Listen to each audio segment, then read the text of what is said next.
Bigyan rin ng tubig. Ano ilalagyan? Bigyan rin ang pansabintaw. Lupa yan.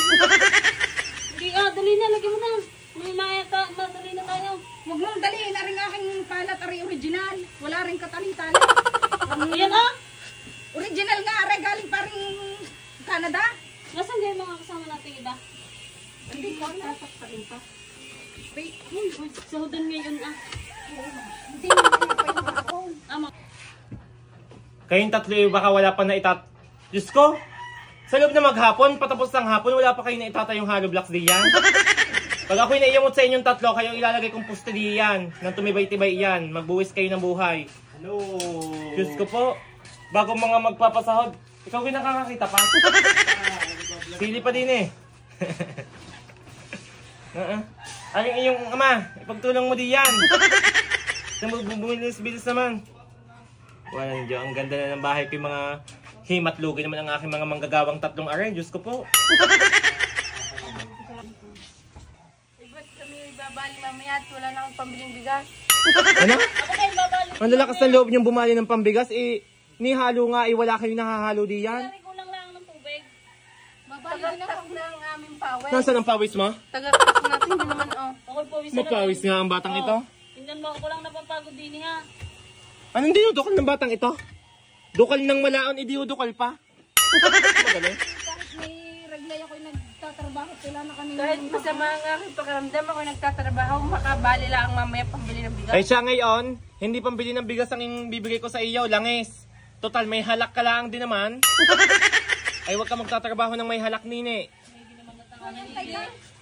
At ano, break time na? Ay, break time na, boss! Break time na. Boss, ano Diyan kayo magagaling sa break time. ang pamerinda mo? Break time na. Pal, madami naman akong pina-order na graba. I-grab ang inyong merindahin. Wala kayong habol sa akin kundi merinda yan. Wala naman kayong nagagawa diyan. Lupa pang pantambak hindi mahakot doon. Kung gayon din lang naman, ikaw na lang gumawa din eh. Kami aalis na. Napakasungit mo. Diyan ka na nga, boss.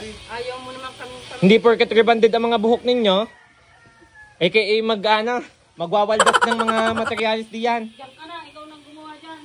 Ngayon, di natutuwa pati sa mga pala mo. Mga reject.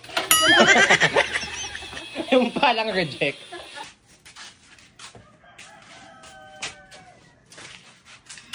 Nagpala ka lang ng call center ng kalahati doon sa aking kwarto.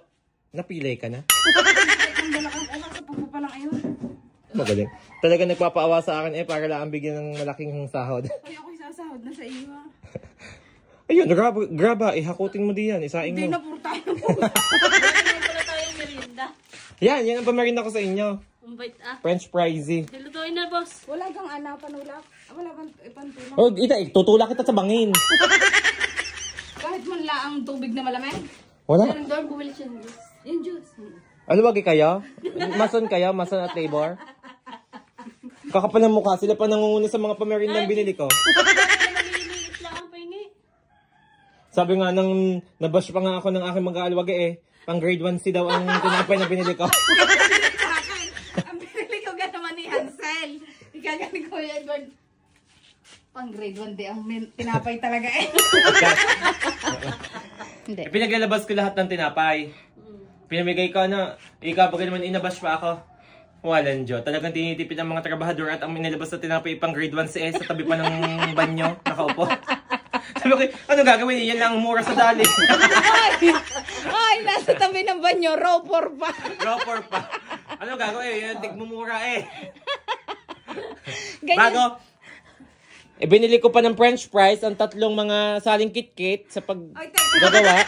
Tanong mo na kay Gako, ano pa merienda sa magtatrabaho? Anong pamerienda mo sa magtatrabaho mo sa septic tank? Pang grade 1 day. Ano? Press lang na iyo.